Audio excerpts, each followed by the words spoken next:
Високата представничка на Европската Унија Федерика Могерини на одделните средби со лидерите на политичките партии им порачала дека очекува мудри одлуки и дека идната влада треба да ја врати земјата на патот на евроатлантските интеграции. Лидерот на СДСМ Зоран Заев по средбата изјави дека од шефицата на европската дипломатија добил уверување дека Европската Унија останува посветена на иднината на Македонија. Истакна дека Иванов треба добро да размисли и да ја повлече одлуката. Јас се надевам, како што и синок ја повикав, дека господинот Иванов ќе ја преиспита својата одлука и навистина ќе ги почитува демократските процеси што се својствени за секоја нормална земја која што себе се декларира за демократска земја.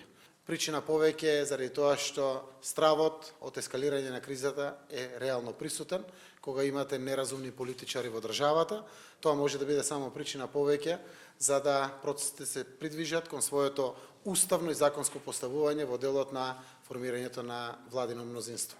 По средбата со Могерини единствено Никола Груевски и Али Ахмети си заминаа без да дадат изјави, но испратија соопштенија. Од ВМРО-ДПМН посочуваат дека високата европска представничка ги повторила изјавите на Европската комисија, а од друга страна Груевски го изразил незадоволството од платформата, а излез од кризата гледа во брзи избори. Од страна на ВМРО-ДПМН беше изразено незадоволство од платформата на премиерот на Албанија Рама од Тирана, негативните последици што се предизвикуваат од бруталното мешање во внатрешните работи на соседна држава. Од ДУИ наведуваат дека во разговорите истакнале дека остануваат посветени на изнаоѓање решение за кризата. Владењето на правото, владењето на законот, веродостојни институции за окружување на Охридскиот договор, добрите меѓуетнички и добрососедски односи, како и интеграцијата во НАТО и Европската Унија се нашите приоритети.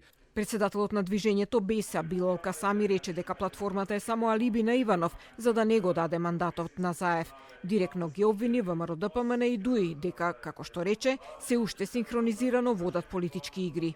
Со одлуката на председателот да не го даде мандатот на председателот на СДСМ, иако имаше собрано 67 потписи од пратеници на Собранието на Република Македонија, падна и последната институција, тоа е институцијата председател на државата.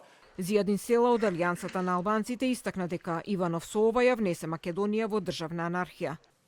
Сакаме да имаме праведна, просперитетна држава за сите граѓани кои живеат тука во Република Македонија, без разлика на етничкото потекло. Според Мендух Тачи од ДПА, посетата на Могерини е од особена важност во овие времиња.